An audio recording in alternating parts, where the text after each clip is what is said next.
બનાસકાંઠામાં નાયબ કલેક્ટર દ્વારા કોર્ટમાં વકીલને ગેટ આઉટ કહેવાનો આરોપ લાગ્યો છે, જેને લઈ વકીલ સમાજમાં રોષ જોવા મળી રહ્યો છે। બનાસકાંઠા જિલ્લામાં નાયબ કલેક્ટરના કોર્ટમાં એક એડવોકેટ સાથે અપમાનજનક વર્તન થયાનો મામલો સામે આવ્યો છે। કોર્ટમાં હાજર રહેલા એડવોકેટને અધિકારી દ્વારા ગેટ આઉટ કરી અપમાનિત કરવામાં આવ્યા હોવાના આક્ષેપ થતાં વકીલ સમાજમાં ભારે રોષ છે। માહિતી મુજબ નાયબ કલેક્ટર કોર્ટમાં ચાલતી હતી કાર્યવાહી દરમિયાન અધિકારી દ્વારા એડવોકેટ સાથે અયોગ્ય ભાષાનો ઉપયોગ કરવામાં આવ્યો હોવાનો વકીલોએ આરોપ લગાવ્યો છે। આ ઘટનાને વકીલ સમાજે ગંભીરતાથી લેતા તાત્કાલિક રીતે એકત્રિત થઈ વિરોધ વ્યક્ત કર્યો હતો। ઘટનાને પગલે વકીલોએ કલેક્ટરને આવેદનપત્ર આપી અધિકારીઓના વર્તન સામે કડક નારાજગી વ્યક્ત કરી હતી અને યોગ્ય ન્યાય તથા કાર્યવાહી કરવાની માંગ ઉઠાવી હતી। વકીલ સમાજનું કહેવું છે કે કોર્ટ પરિસરમાં વકીલોના માન સન્માન સાથે કોઈપણ પ્રકારનો અપમાનજનક વ્યવહાર સહન કરવામાં આવશે નહીં। વકીલોએ ચેતવણી આપી છે કે આવી ઘટના ફરી ન બને તે માટે તંત્ર દ્વારા સ્પષ્ટ અને કડક પગલાં લેવામાં આવે। હાલ આ સમગ્ર મામલે પ્રશાસન દ્વારા શું કાર્યવાહી કરવામાં આવે છે તે અંગે સૌની નજર મંડાઈ રહી છે। અહેવાલ હરગોવન ચૌહાણ, ખબર બનાસ।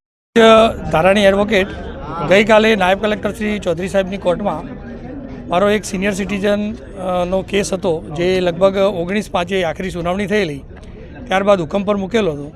એના પછી 19/5થી લઈને ગઈકાલ તારીખ સુધી દર 15 દિવસે હું અને મારા જુનિયર કોર્ટમાં તપાસ કરવા જતા હતા, ત્યારે એવું કહેવામાં આવતું હતું કે ઓર્ડર ટાઈપ થઈ ગયો છે, સાહેબની સહી બાકી છે।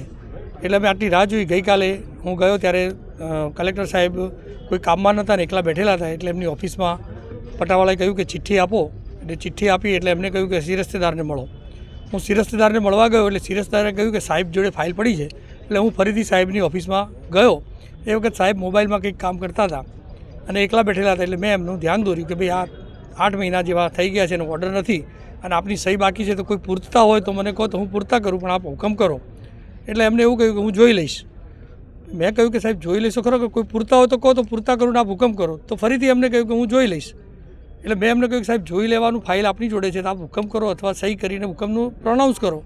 એટલે તરત જ એમને ઉગ્ર થઈને મને ગેટ આઉટ એવા શબ્દો વાપર્યા। એટલે મારાથી એમને કહ્યું કે ભાઈ આ સરકારી ઓફિસ છે, આપ ગેટ આઉટ ન કહી શકો। એટલે વધારે ઉગ્ર થઈને આંખો કાઢવા વાગ્યા મારી સામે। એટલે હું પણ થોડો ઊંચા અવાજે બોલ્યો કે ભાઈ તમે સાહેબ આ જે શબ્દો વાપર્યા છે એ ખરાબ છે। એટલામાં એમનો સ્ટાફ આવી ગયો અને મને સ્ટાફ બહાર લઈ ગયો।